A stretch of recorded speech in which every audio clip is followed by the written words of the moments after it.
주안의 만나 10월 5일 목요일 묵상을 함께 나오도록 하겠습니다. 오늘 말씀은 열왕기상 12장 25절에서 33절 말씀으로요.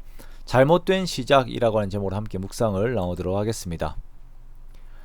오늘 본문에서는 르호보암에게 반역을 한 여로보암이 세력을 이루어 나라의 기초를 이루는 내용을 말씀을 하고 있습니다. 그러면서 그 시작을 우상숭배로 시작하는 모습을 또한 보이고 있습니다.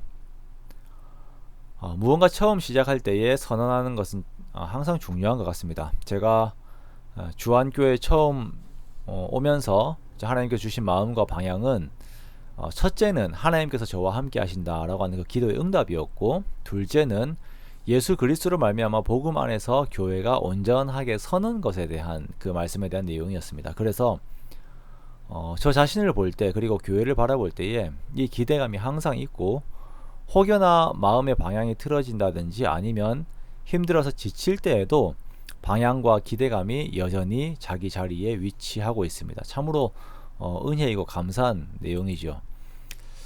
그런데 오늘 여로보암으로부터 시작하는 북이스라엘을 보면 우상을 만드는 것으로 시작을 하게 되는 것을 보게 됩니다. 이제 막 나라가 나누어진 상황에서 백성들이 하나님께 드리는 제사를 빌미로 유다로 돌아가는 것을 막기 위하여서 여로보암은 금송아지 둘을 만들어서 이 금송아지들이 백성들을 애굽 땅에서 인도하여 낸 신들이다 라고 선포를 합니다.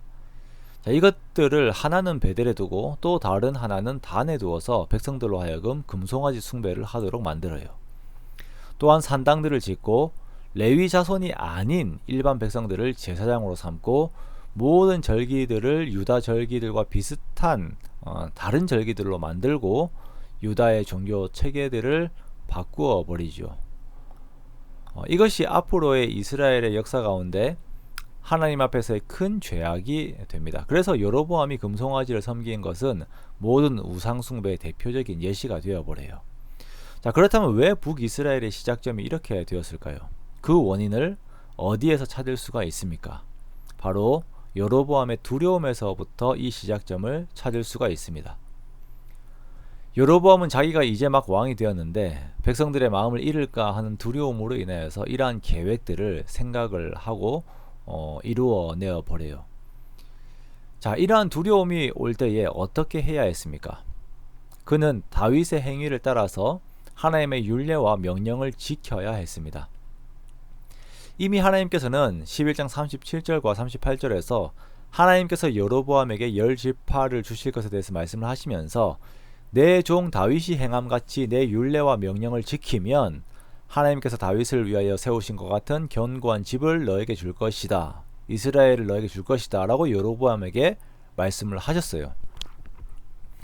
여로보암은 이미 하나님의 말씀을 받은 자였습니다. 그러나 그는 두려움 앞에서 하나님의 말씀이 아닌 우상숭배와 유사 종교 창작이라고 하는 방법을 가지고 온 것입니다.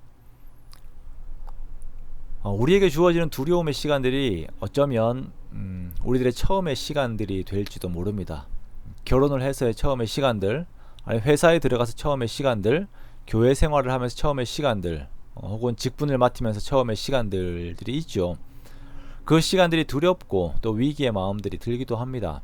꼭 이러한 가시적인 변화의 시간들이 아니라고 하더라도 우리에게 어떤 두려움의 시간들이 나의 삶의 노선을 바꾸는 시작점이 되기도 해요.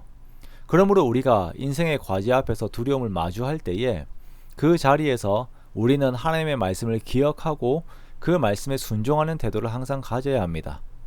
하나님의 율례와 명령을 지키는 순종의 삶을 사는 것입니다. 이렇게 첫 단추를 끼우는 것이에요. 그런데 어쩌면 우리들의 모든 삶이 첫 단추의 삶인지도 모릅니다. 사랑하는 성도 여러분, 하나님께서 여로보암에게 은혜를 주셨지만 여로보암은 그 은혜를 유사 종교로 만들어버리는 악함으로 갚았습니다. 그것을 인생의 해결책으로 방법으로 생각을 하였고 그것은 곧 북이스라엘의 앞으로의 그 방향성이 되어버렸습니다. 그리고 그것은 멸망으로의 길이 되었죠. 우리가 이러한 여로보암의 행적을 반면교사로 삼아서 모든 일에서 주께서 주신 은혜를 생각하며 더욱 말씀 앞에 우리를 두는 저와 여러분이 되시기를 원합니다. 그렇게 두려움의 상황에서 하나님의 말씀을 더욱 의지하여 뒤에 오는 결과들과 모든 결과들과 삶의 열매들이 주께서 주시는 형통과 축복으로 채워지는, 그렇게 항상 주님의 손 안에 있는 저와 여러분의 복된 삶이 되시기를 주님의 이름으로 축원합니다.